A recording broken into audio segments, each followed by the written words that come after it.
My name is Braeden Fruchtman. I am 20 years old, attending WPI, Worcester Polytechnic Institute, and I'm from Milwaukee, Wisconsin.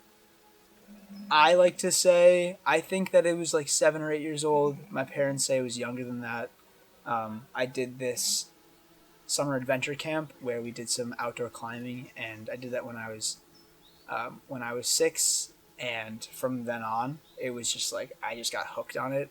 I did a lot of indoor climbing first, and then once I got my hands on some real rocks outside, it was that forever. Yeah, I think in regards to outdoor climbing, along with any other outdoor sport, it's very meditative.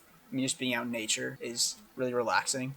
But I think climbing is unique in that it allows you to push yourself individually, and it doesn't really matter what the person next to you can climb. It just allows you to be like, oh, I climbed this one day, I want to keep improving, and you can see that growth, which I think is really unique. Some climbs I'll climb and be like, yeah, that was fine, whatever. I don't really remember much of it, but I got to the top. But the good ones are the ones that you can like close your eyes and put yourself back and remember every single move of it.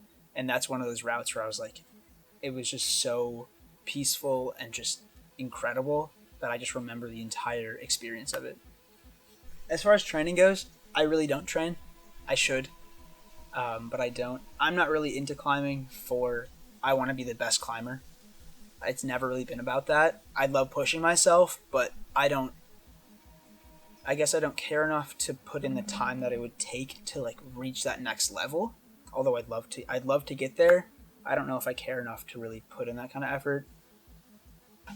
I think the climbing community is like the best community ever. I mean, the only reason that I got into climbing was because of that community. I started climbing at this small gym called Turner Hall in Milwaukee, and it's a small homemade climbing gym in a basement of a music venue. And it was just like the best group of people that really like brought me up and taught me everything that I know. Yeah, and I ended up working there for a few years, and it's just like a really great group of people that always want to help, always want to teach. If you do something wrong, it's never like they're never upset at you. It's just you're doing that wrong. Here's what you can do better. Here's what you can do differently. Yeah, and it's very, very inclusive to all. There's a number of festivals where it gets beginners out climbing, and they have clinics, and it's just it's the kind of thing where if you meet a climber and you're like, I want to go climbing outside, they will always take you out there. But unfortunately, a lot of gyms, a lot of corporate climbing gyms have stopped doing outdoor programs and stopped training people on how to climb outside, which I think is detrimental for the sport because it makes it more dangerous. But yeah, it's hard to say like everyone should have a climbing mentor because it takes two people to do that, and you can't really just like find one. But yeah, if you're given the chance, if you have someone that knows more than you, climb with them, like learn from them, watch what they're doing. I think that's really helpful. I was taught by example, and I saw and I was trained on safety practices and what to do in certain situations, which I think was really valuable to like be able to see and be able to learn from that.